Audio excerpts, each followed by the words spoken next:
오늘 말씀의 제목은 고통의 문제, 공평하지 않아, 이런 제목으로 말씀을 나누어 보려고 합니다. 이 악과 고통에 대한 문제는 인류 역사를 통틀어서 계속되고 있는, 풀리지 않는 문제 가운데 하나죠. 아마 오늘 예배를 드리고 있는 여러분들 가운데도 우리의 인생의 고통에 대한 문제를 가지고 고민하고 힘들어하는 분들이 많이 있을 것 같아요. 이 고통에 대한 문제가 우리가 흔히 이야기하는 인과관계, 잘했으니까 복을 받고 못했으니까 고통을 당하고, 이렇게 풀리면 참 좋을 것 같은데, 우리의 인생의 문제가 다 이 인과관계로만 설명되는 것은 아닌 것 같아요. 왜 이런 인과관계로 이 선악의 구도가 풀리지 않을까? 가만히 보면 이 선과 악에 대한 문제를 이해하는 것도 굉장히 주관적이라는 생각이 들어요. 아마 지금 세계에 있는 많은 사람들이 어려움을 당하는 문제 가운데 하나가 러시아와 우크라이나의 전쟁 때문이죠. 아마 우리 같으면 빨리 이 전쟁이 종식됐으면 좋겠다, 그리고 이 전쟁을 일으킨 주범인 러시아에 대해서 부정적인 시각을 가지고 있어요. 근데 러시아 사람들에게 설문을 조사했는데 러시아 우크라이나 전쟁에 대해서 어떻게 생각하느냐라고 했더니 러시아 국민의 80%가 그 전쟁에 대해서 긍정적으로 그 전쟁을 이겨야 된다는 그런 설문조사를 보게 되었어요. 그러니까 이 선과 악이라고 하는 문제가 이게 절대적이지 않다는 거죠. 누구의 입장에서 보느냐에 따라 선과 악에 대한 문제가 다르게 보여져요. 그래서 우리는 선과 악 또는 이 고통에 대한 문제에 대해서 공평하지 않아 라고 이야기하지만, 이것이 또한 절대적일 수 없다는 것도 우리는 알고 있어요. 그래서 많은 도덕론자들, 또 지혜서 기자들은 이 문제를 풀어가려고 많이 애썼죠. 성경에는 지혜서가 5가지가 있어요. 욥기, 시편, 잠언, 전도서, 아가서. 이 지혜서도 이 고통에 대한 문제를 다르게 보고 있어요. 먼저 이 잠언서에 보면 우리들이 흔히 이야기하는 인과관계를 가지고, 권선징악을 가지고 이 악에 대한 문제를 보려고 하죠. 잠언 1장 7절에 보니까 여호와를 경외하는 것이 지식의 근본이거늘, 이렇게 말씀하면서 1장 33절에 오직 내 말을 듣는 자는 평안히 살며 재앙의 두려움이 없이 안전하리라. 그러니까 하나님의 말씀을 듣고 잘 살면 너희들 안전할 것이야. 이건 굉장히 보편적입니다. 그런데 보편적인 것이 100% 완벽하게 다 적용되는 것은 아닌 거예요. 우리가 하나님의 말씀을 잘 듣고 말씀에 순종하며 살아가는 우리들에게도 고통이 오는가 하면, 저건 정말 나쁜 사람 같은데 잘 먹고 잘 살고 있는 것처럼 보이기도 하죠. 그래서 이 고통에 대한 문제를 조금 더 깊이 들어가서 욥기에서는 조금 다르게 설명하죠. 자, 욥기 1장 1절에 나오는 욥의 모습을 보세요. 우스 땅에 욥이라 불리는 사람이 있었는데 그 사람은 어떻게 해요? 온전하고 정직하여 하나님을 경외하며 악에서 떠난 자더라. 근데 우리가 잘 아는 것처럼 욥이 아주 극심한 고통을 경험하게 되죠.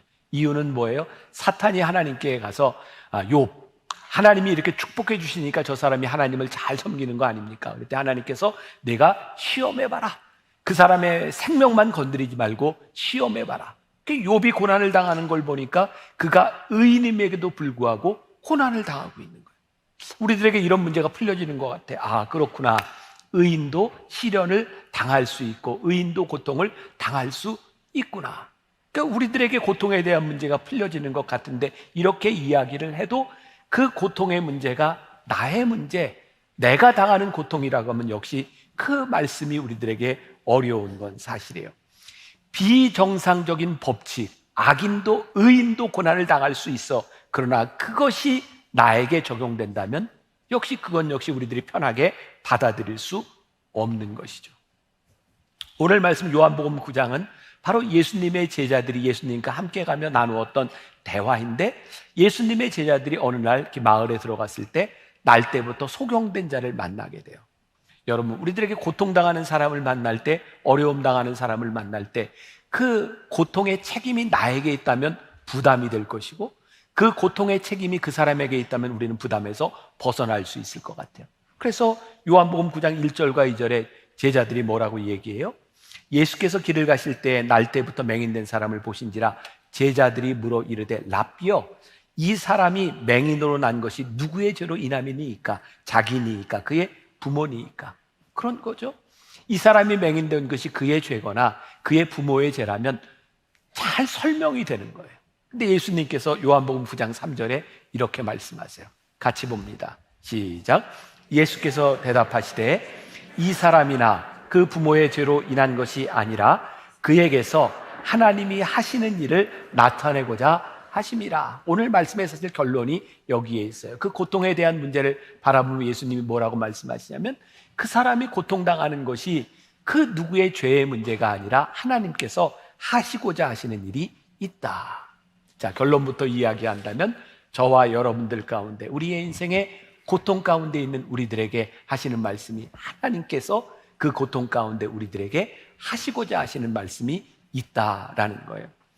그러나 이 고통과 어려움이 우리들의 삶에서 나타날 때 하나님이 하시는 일이 무엇인지 그 이유와 의미를 설명하고 해석하려고 노력하지만 역시 그건 우리들에게 힘든 일인 거죠. 자, 여러분들 머릿속에 떠오르는 이 고통, 어떤 문제들이 있을까요? 제 머릿속에 떠오르는 건 2001년인가요? 9.11 사태, 미국의 트레이드 센터가 무너졌던 일이 있죠. 아니, 단순히 미국 사람이라는 이유만으로 그 건물에서 일하고 있다는 이유만으로 테러를 당해서 3천여 명의 사람들이 순식간에 목숨을 잃었어요. 또 어떤 일이 있나요? 2004년 인도네시아의 아체주에 쓰나미가 밀려왔죠. 여러분 기억나세요? 그 쓰나미로 몇 명이 죽었는지 기억나세요? 한순간에 23만 명이 생명을 잃었습니다. 어떻게 이런 일들을 우리들이 설명할 수 있을까요? 또 근세기에 들어와서 가장 무서운 질병 중에 하나가 에이즈였어요. 에이즈? 본인들이 잘못해서 걸렸다고 하면 좋은데 그거 이해할 만한데 피 수혈을 받는데 수혈을 잘못 받아서 에이즈에 걸리기도 해요. 이런 문제들을 우리들이 어떻게 설명할 수 있어요?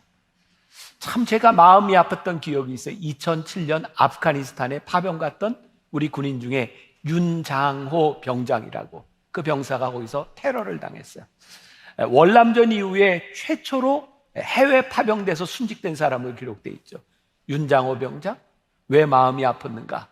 저 친구가 어렸을 때 미국에 유학을 갔어요. 부모의 도움을 받지 않고 아르바이트로 공부를 하고 인디애나 대학의 경영학과를 나와서 켄터키의 남침례교 신대원에 입학하기로 결정을 해놓고 한국의 군대를 왔어요. 믿음이 좋은 청년이었고 주변에 있는 모든 사람들에게 선한 말을 듣던 그런 사람이 3개월 전역을 앞두고 거기 테러로 세상을 떠났어요. 그리고 더 가슴 아픈 건 거기에 두 사람이 함께 있었는데 한 사람은 먼저 떠났고 남아있던 이 청년 혼자 세상을 떠났어요. 하나님, 저렇게 착한 청년이, 저렇게 선한 사람이 왜 저렇게 아픈 일을 당해야 하는 걸까요? 우리들은 생각할 때 유독 저 사람은 참 아깝다라고 생각하는 사람도 있고 그냥 저 사람은 죽어도 싸 이렇게 생각하는 사람도 우리들의 기준에 존재하는 거죠. 얼마 전 신문에 비행기 사고에 대한 기사를 봤어요. 100명을 타고 가던 그 비행기가 추락을 했어요. 99명이 죽고 한 사람이 살았어요. 이야, 저런 놀라운 기적이. 살아난 사람에게는 기적이지만 죽은 99명에게도 그것이 기적이라고 말할 수 있을까요? 정말 하나님이 선하시다면, 선하신 하나님이 이 세상을 창조하셨다면 이 세상에서 일어나는 이 일들을 우리들이 어떻게 설명할 수 있을까요? 아니, 하나님이 우리를 지금 시험하고 계신 걸까요? 아니면 우리가 모르지만 그들은 벌받을 만한 짓을 해서 그렇게 죽음을 당한 일일까요? 아니면 이 세상의 모든 악들이 하나님과 관계없이 일어나는 일들일까요? 아무리 이해하려고 해도 우리가 이해가 되지 않는 부분들, 왜 무죄한 사람들이 고통을 당해야 되는 걸까요? 어쩌면 오늘 예배를 드리고 있는 여러분들 가운데도 그렇게 항변하고 싶은 사람이 많이 있을 것 같아요. 하나님, 제가 당하는 이 고통은 설명도 안 되고 부당하고 불공평하고 저 이거 받아들일 수 없어요. 생각하는 일들이 우리들 속에서도 여전히 일어나고 있는 것은 아닐까요? 로마서 5장 12절 말씀해 보니까 이렇게 되어 있어요. 같이 봅니다. 그러므로 한 사람으로 말미암아 죄가 세상에 들어오고 죄로 말미암아 사망이 들어왔나니 이와 같이 모든 사람이 죄를 지었으므로 사망이 모든 사람에게 이르렀느니라. 성경은 우리들에게 뭐라고 이야기하냐면 이 죄와 고통에 대한 문제는 예외적으로 누구에게 일어나는 일이 아니라 이 세상 누구나에게 다 일어나는 일이다. 우리에게 죄가 들어옴으로 인하여 이 죽음에 대한 문제는 모두에게 다 일어나는 일이다 라고 말씀하고 있어요. 그러니까 이 고통과 죄에 대한 문제는 성경적으로 볼 때 선과 악에 대한 인과관계로 설명되는 것이 아니라 모두에게 올 수 있는 문제, 고통은 여러분이나 저에게 모두에게 올 수 있는 문제라고 이야기하고 있어요. 혹시 여기까지 여러분들이 동의하실지 모르겠어요. 조니 에릭슨 타다라고 하는 여인이 있습니다. 한번 사진을 보여주시면 전형적인 미국 백인 여성입니다. 이 여인이 스티브 에스트라는 사람과 함께 하나님의 눈물이라는 책을 썼는데, 저 여인이 지금 1947년생이니까 이제 80이 다 돼가나요? 1947년이면. 근데 저 여인이 1967년에 17세의 나이로 사고를 당합니다. 그러니까 그 취미가 승마, 수영 이런 거였던 거 보니까 상당히 부유한 집안의 여인이었던 것 같아요. 17세 때 수영, 다이빙을 하는데 바닥이 그렇게 얕은 줄 모르고 다이빙을 하다가 바위에 머리를 부딪힙니다. 그래서 목뼈가 부러지고 전신마비가 되죠. 바로 이 조니 에릭슨 타다가 하나님의 눈물이라는 책에서 이런 글을 쓰고 있어요. 제가 좀 읽어드립니다. 1969년 여름, 스티브는 한 교회의 주차장에서 조니를 만났습니다. 조니는 전형적인 금발의 백인 여성입니다. 2년 전만 해도 같은 또래의 고등학생들과 함께 놀며 가장 인기 있었을 그녀가 지금은 목이 부러져 장애인이 된 채 평생을 휠체어에서 보내야 되는 신세가 된 것입니다. 첫 만남에서 조니는 스티브에게 물었습니다. 너는 내가 목이 부러져 장애인이 된 것이 하나님과 상관 있는 일이라고 생각하니 말해봐. 당시 스티브는 성경을 무척 열심히 읽고 연구하는 학생이었습니다. 그는 이렇게 말을 했습니다. 조니, 하나님은 너를 그 휠체어에 올려놓으셨어. 왜 그러셨는지 이유는 몰라. 하지만 하나님과 싸우지 말고 하나님을 신뢰하면 그 이유를 알게 될 거야. 이 땅에서 알지 못하면 천국에서는 알게 될 거야. 하나님께서 너를 사랑하시기 때문에 너의 목이 부러지도록 하신 거야.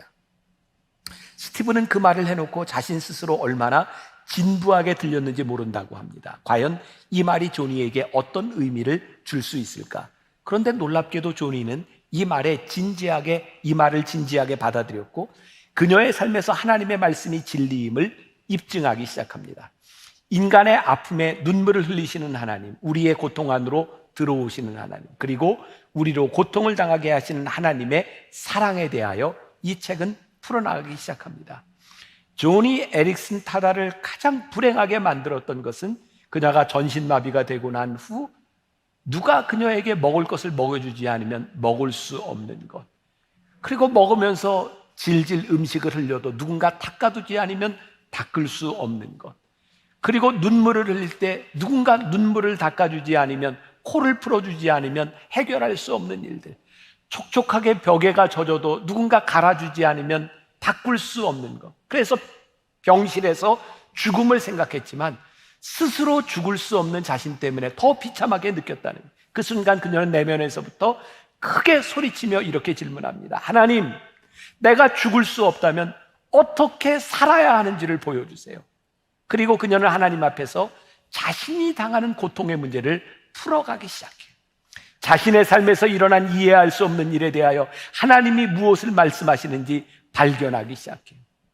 과연 우리가 경험하는 고통과 악에 대하여 하나님의 뜻은 무엇일까를 생각해 보고 있는가? 우리들이 인정해야 될 것은 우리들에게 일어나고 있는 악한 일들과 고통스러운 일들에 대하여 우리들이 설명할 수 없는 것들이 너무 많다는 거예요. 하나님, 왜 이런 일들이 일어나요? 그리고 우리들이 성경 말씀을 보면서도 우리들이 이해할 수 없는 일들이 참 많다는 거예요. 그래서 우리들 내면에서는 이런 부르짖음이 있어요. 하나님, 이건 공평하지 않아요. 어쩌면 저와 여러분들에게 다 나올 수 있는 그런 이야기일 것 같아요. 하박국에 보면 하박국 기자, 그 선지자는 1장 13절에서 이렇게 말하고 있어요. 주께서는 눈이 정결하심으로 악을 참아보지 못하시며 패역을 참아보지 못하시거늘 어찌하여 거짓된 자들을 방관하시며 악인이 자기보다 의로운 사람을 삼키도록 잠잠하시나이까. 성경은 이 악인이 심판받지 않는 이유, 그 이유가 있다고 말을 하고 있어요. 또 악이라는 것이 하나님의 기준에서 볼 때 우리들 가운데 자신할 수 있는 사람이 아무도 없다는 것을 성경이 이야기하고 있어요. 우리는 계속해서 항변해요. 하나님, 저 악을 보시고 왜 잠잠하십니까? 하나님 악인의 번성함을 하나님 왜 그냥 놔두시는 것입니까? 로마서 3장 23절에 보니까 모든 사람이 죄를 범하였음에 하나님의 영광에 이르지 못하게 되었다. 성경은 우리들에게 뭐라고 이야기하냐면 저 죄인은 왜 가만두시는 거예요? 저 죄인의 번성함은 왜 그냥 놔두시는 거예요? 성경은 모두가 다 죄인이다. 그러니까 하나님 앞에서 우리들이 누구는 선하다 악하다 할 사람이 없다는 거예요. 그리고 하나님의 관점에서, 우주적인 관점에서 우리를 바라보라고 말씀하고 있는 거죠. 제가 말씀을 묵상해 보았어요. 지금 우리들이 살고 있는 이 세상에 일어나고 있는 악과 고통에 대한 문제, 어떤 것이 가장 심각할까? 보니까 요즘 환경에 대한 문제들이 우리들에게 많이 다가오는 것 같아요. 유럽은 지금 40도가 넘는 펄펄 끓는 더위를 경험하고 있어요. 이제 북극에도 지금 이 시즌에 반팔을 입고 있다고 이야기를 하니까, 그런가 하면 여기저기에서 홍수와 태풍들이 일어나고 있어요. 어떻게 이런 악들이 일어나고 있을까? 가만히 생각하면 그 악에 대하여 우리들이 무관하지 않아요. 이 중에 냉장고 안 쓰는 사람이 있어요? 자동차 안 타는 사람이 있어요? 사실은 우주적인 관점에서 보면 우리들이 하고 있는 많은 일들 가운데도 우리들이 또 다른 악을 만들어내고 있는 것이 분명한 것 같아요. 우리들은 무심코 한 말, 우리들이 무심코 던진 그 한마디에 누군가 상처를 받고 아파할 수 있는 것들을 우리들은 별로 생각하지 않고 살아가요. 결국 이 악과 고통에 대한 문제는 내 주관적인 평가가 아니라 하나님의 관점, 우주적인 관점에서 보기 시작할 때 악을 보는 눈도 달라질 수 있을 것 같아요. 베드로후서 3장 9절에 보니까 주의 약속은 어떤 이들이 더디다고 생각하는 것 같이 더딘 것이 아니라 오직 주께서는 너희를 대하여 오래 참으사 아무도 멸망하지 아니하고 다 회개하기에 이르기를 원하시느니라. 우리는 왜 저 악인은 심판하지 않으시나요? 하나님은 무능하신가요? 우리를 사랑하시기에 참으시는 일이라고 하는 것을 우리들이 잊고 살 때가 있어요. 그 악인뿐만 아니라 우리와 같은 악인을 하나님이 참으시며 심판을 유보하고 계시다고 하는 것을 우리는 잊고 살 때도 있어요. 오늘 말씀의 결론이라고 이야기를 했어요. 고통의 문제를 넘어서 악과 고통에 대해서 하나님은 우리들에게 뭐라고 말씀하시는가? 우리의 고통과 우리들의 악함 가운데 하나님이 하시는 일이 있다.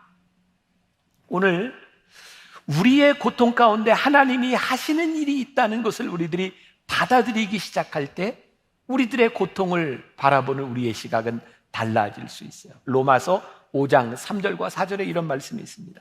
다만 이뿐 아니라 우리가 환난 중에도 즐거워하나니 이는 환난은 인내를, 인내는 연단을, 연단은 소망을 이루는 줄 알미로다.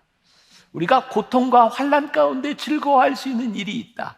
인내는 연단은, 연단은 소망을, 우리들에게 소망을 이루는 것이 있는 것을 알 때, 하나님께서 우리의 고통 가운데 행하시는 일이 있다는 것을 알기 시작할 때 이 고통은 또 다른 의미를 가지기 시작할 수 있어요.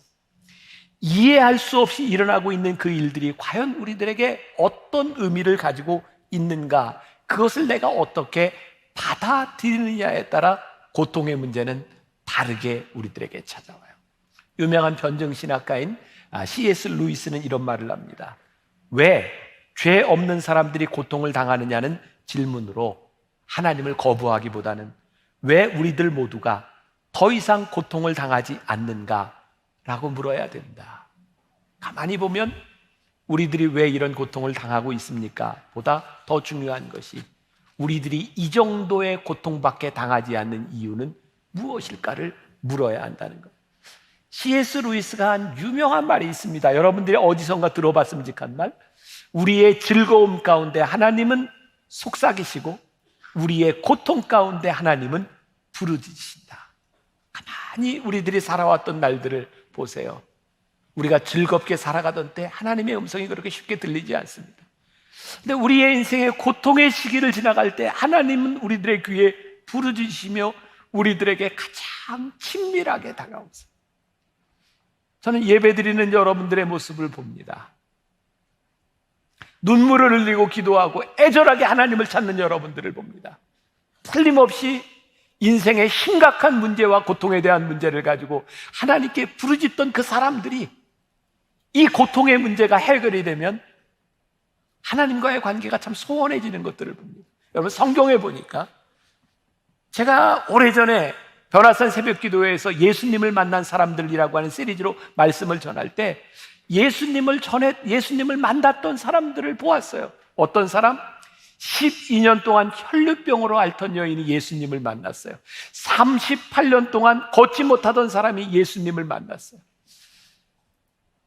남편을 5번씩이나 바꿔보아도 인생의 문제에 해결함을 얻지 못하던 여인이 예수님을 만났던 것을 보게 되었어요. 가만히 보니까 인생의 가장 고통스러운 시간들을 지나가며 가장 친밀하게 주님을 만나고 그들의 인생의 보다 근본적인 죄와 구원에 대한 문제들의 해결함을 받는 것들을 보게 돼요.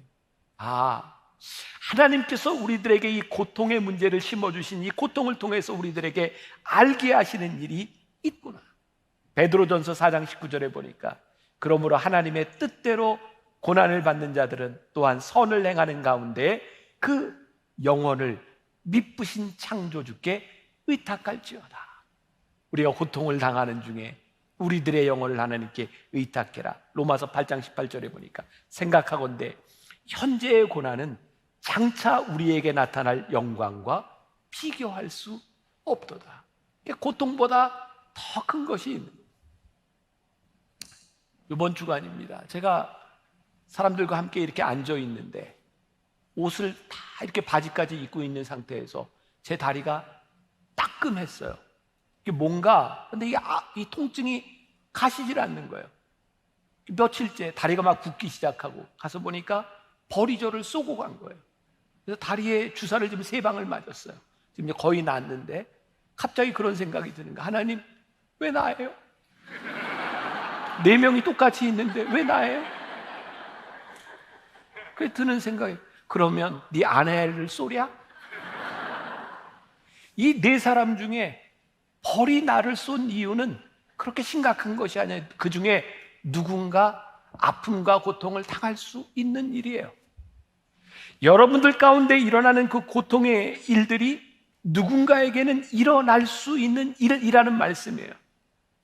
지난주에 제가 10시 예배를 마치고 갑자기 목이 잠겼어요. 지난주에 이 12시 예배 영상으로 우리 예배를 드렸잖아요. 소리가 갑자기 나오지 않는 거예요. 하나님, 왜요? 하나님, 왜요? 제가 나쁜 짓 해요? 설교하는 거 아니에요. 왜 목이 잠겨요? 근데 이번 주간을 지나가는 동안 제가 집에 가보니까 어떤 분들이 목사님 목 아프지 마세요. 그래서 목에 좋은 걸 갖다 놓고 뭐 또 갖다 놓은 분들이 있어요. 제 마음에 느껴지는 거예요. 내가 이 목이 잠기지 않았다면 교인들이 저를 이렇게 생각하고 사랑하고 감싸주고 저를 염려하는 이 사랑을 제가 느낄 수 있었을까? 사실은 목이 잠기고 힘들다고 생각하는 그 어떻게 보면 작은 고통, 그것들을 통해서 하나님께서 제 삶에 깨닫게 하시는 큰 사랑이 저에게 있는 거예요. 하나님을 믿고 고통받는 것이 우리들의 삶의 필수 과정은 아니지만 하나님의 계획 속에는 우리들의 인생의 고통도 포함되어 있다는 사실을 우리들이 인정할 수밖에 없어요. 하나님은요, 우리들이 고통받는 것을 즐겨하거나 원하시는 분이 아니에요. 그래서 예수님께서 공생애를 사실 때 고통받는 우리 인간들의 아픔을 치유해 주셨고 우리의 어려움들을 고쳐주셨고, 하나님은 우리들의 고통 가운데 살아가기를 원하시는 분이 아니에요. 그런데요, 모든 사람들의 고통의 문제를 다 해결해 주시지 않았어요. 그리고 우리들이 사는 이 세상 가운데 본질적으로 고통이 없어져야 된다는 것을 의미하지도 않아요. 우리들이 사는 삶의 고통은 여전히 우리들 가운데 찾아오는 문제입니다.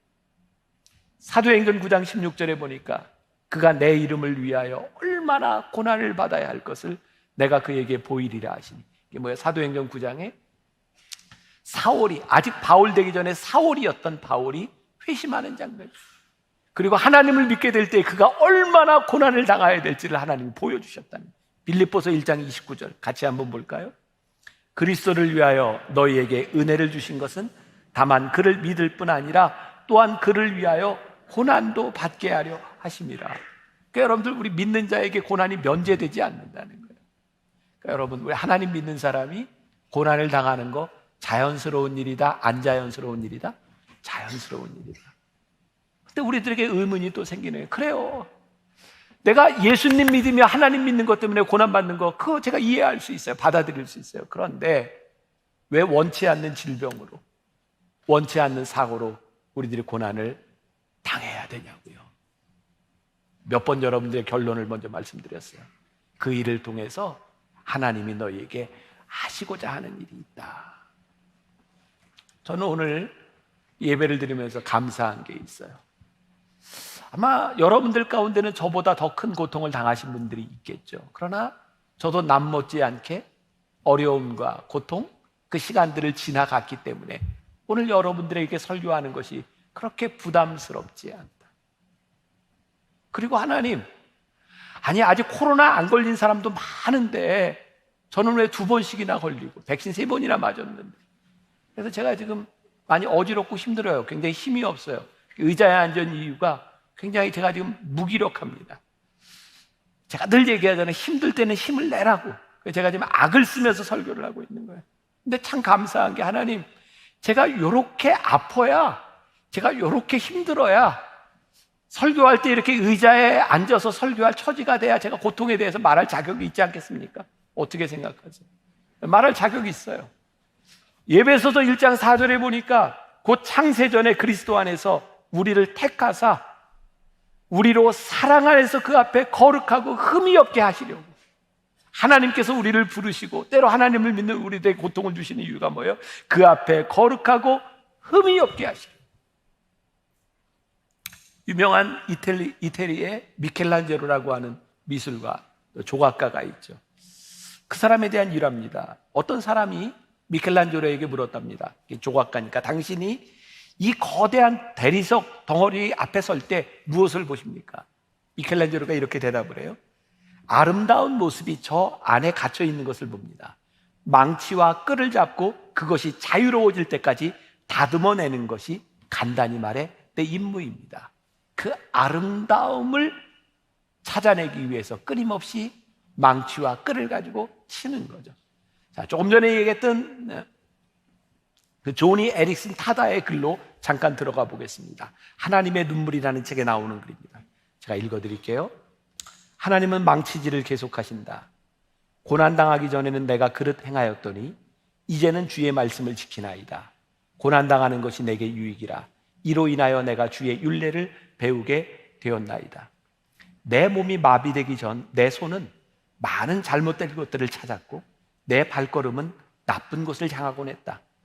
내 몸이 마비된 후 유혹에 이끌린 이 같은 선택들은 현저하게 줄어들었다. 뚝 떼고 읽어드립니다. 아프게 망치질하는 과정은 우리가 완전히 성스러워질 때까지 계속될 것이다. 그리고 이 땅에서 우리가 완전히 성스러워질 가능성은 없으니 망치질은 계속될 것이다. 이것이 내가 나의 전신마비를 만성적인 상태로 받아들이는 이유이다. 내가 목을 다친 전신마비가 되었을 때 그것은 내가 신속하게 풀어낼 수 있는 퍼즐이 아니었다. 곧 있으면 정상으로 돌아올 수 있는 잠깐 동안의 정신적 쇼크도 아니었다.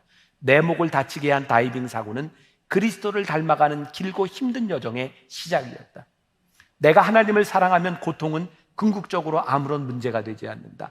내게 그리스도가 있으면 되는 것이다. 아픔이 멈추지 않는다. 하지만 나는 환난 중에도 즐거워할 수 있는 것이다. 왜냐하면 고통이 쥐고 있는 악함보다 내 삶에 계신 하나님의 능력이 훨씬 더 크기 때문이다. 나는 나의 조각품이 완성되는 것을 보고 싶다. 여기서 우리가 경험하게 되는 고통에 대한 올바른 시각이 필요할 것 같아요. 고통이 우리들에게 주는 그 유익을 깨닫는 것보다 우리를 만들어 가시는 조각가이신 하나님이 하시는 일이 우리 가운데 들어오기 시작할 때, 로마서 8장 35절에 누가 우리를 그리스도의 사랑에서 끊을 수 있으리. 그리스도의 사랑을 우리들이 확증하고 누구도 우리를 그리스도의 사랑에서 끊을 수 없다고 하는 믿음의 고백이, 그 사랑이 우리를 덮을 때에 우리가 고통을 보는 시각들이 달라지기 시작해요. 지지난주에 8개월 된 저희 손녀딸이 코로나에 걸렸어요. 세상에, 애가 코로나에 걸려요? 그래서 병원을 갔어요. 지네 엄마 아빠하고. 제가 나중에 들은 이야기예요. 애들은 코로나 걸리면 코로나 검사를 어떻게 하냐 그랬더니 어른하고 똑같이 이 면봉을 가지고 코에다 쑥 집어넣었다. 8개월 된 애한테 쑥 집어넣었다. 그래서 애가 그게 얼마나 아파요. 자지러지게 울었다는 거예요. 그걸 보면서요, 제 마음이 안쓰럽고 아픈 거예요. 아이고, 아파서 어떡하니. 그 아이를 향한 할아버지의 사랑이 그 아픔을 이해하고 덮어요. 우리가 고통당할 때, 우리가 힘들고 아플 때 하나님께서 아이고 어떡하니, 하나님의 마음이 아프세요. 하나님의 사랑이 우리의 고통을 덮으세요. 저는 그것을 고통을 속량하시는 하나님의 은혜와 사랑이라고 생각하거든요. 하나님의 사랑이 우리의 고통을 속량하시고 우리의 아픔을 덮어주세요. 아담과 하와가 죄를 짓고 그들이 에덴 동산에서 쫓겨날 때, 벌거벗고 쫓겨날 때, 그 벌거벗은 수치를 하나님께서 가리시기 위해서 그들에게 가죽옷을 지어서 그들의 수치를 덮어주셨어요. 우리의 수치와 우리의 악함을 하나님께서 속량시켜 주시고 우리를 덮어주세요. 아, 내 인생의 고통과 내 인생의 고난 가운데서 속량시키시는 하나님의 은혜가 나에게 있구나. 마이클 프로스트는 그의 책 일상 하나님의 신비에서 이런 도전적인 질문을 하고 있어요. 그분이 우리에게 보내시는 셀 수 없는 많은 눈길, 그것을 알아볼 수 있는 눈이 우리들에게 있는가? 오늘 우리들이 당하는 고통의 문제 가운데, 악함에 대한 문제 가운데, 우리들이 해결하지 못하고 하나님 이건 불공평해라고 생각하는 그 문제들 가운데 하나님께서 우리들에게 보이시는, 셀 수 없이 우리들에게 보이시는 하나님의 눈길을 우리들이 알아볼 수 있는가? 그러므로 도리어 크게 기뻐함으로 나의 여러 약한 것들에 대하여 자랑하리니 이는 그리스도의 능력이 내게 머물게 하려 함이라. 나의 약한 것들에 대하여 자랑하리니 이는 그리스도의 능력이 내게 머물게 하려 함이라. 나의 고통에 대하여 하나님께 내가 자랑할 수 있는 것, 오늘도 그의 인자와 그의 자비하심이 오늘도 나에게 새롭고 오늘도 나에게 새롭고, 우리의 고통을 속량하시는 하나님의 은혜와 자비하심을 우리들이 오늘도 새롭게 경험할 수 있는 것, 그것이 나에게 은혜임을 고백합니다. 우리들의 삶에서 고통과 불행을 제거하는 것 중요한 일이에요. 하나님도 우리들이 불행과 고통 가운데 살아가는 거 원치 않으세요. 그러나 더 중요한 것은 그 가운데에서 하나님의 신비한 손길을 우리들이 경험하고 그 고통을 속량시키는 하나님의 은혜를 발견하는 것이 우리들에게 훨씬 더 중요합니다. 그래서 우리가 하룻밤을 자고 새롭게 눈을 뜰 때에 오늘도 하나님의 자비하심과 하나님의 은혜가, 주의 성실하심이 오늘 나에게 새롭구나라고 고백할 수 있는 것입니다. 유명한 엘리자벳 엘리엇이 전능자의 그늘이라는 책에서 그의 남편 짐 엘리엇이 아우카 부족에게 무참하게 살해당해서 사람들이 5명의 젊은이들이 죽은 일을 가지고 What a waste! 이게 웬 낭비냐라고 이야기하고 이게 뭐하는 짓이냐고 이야기할 때 엘리자벳 엘리엇은 이야기하죠. 이것은 낭비가 아닙니다. 우리 남편의 죽음을 속량시키셔서 하나님께서 나로 하여금 그 남편을 죽였던 그 부족에게 복음을 들고 들어가게 하셨고 그들에게 복음을 전하게 하셨습니다. 내 남편의 죽음과 고통은 헛된 것이 아니라 하나님의 은혜로 속량될 것입니다. 그리고 하나님의 은혜와 하나님의 자비하심을 선포해요. 하나님께서 우리의 고통 가운데 하시고자 하는 일이 있다. 우리의 고통을 속량시키시는 하나님의 은혜와 하나님의 자비가 여러분들 가운데 임하기를 주님의 이름으로 간절히 축원합니다.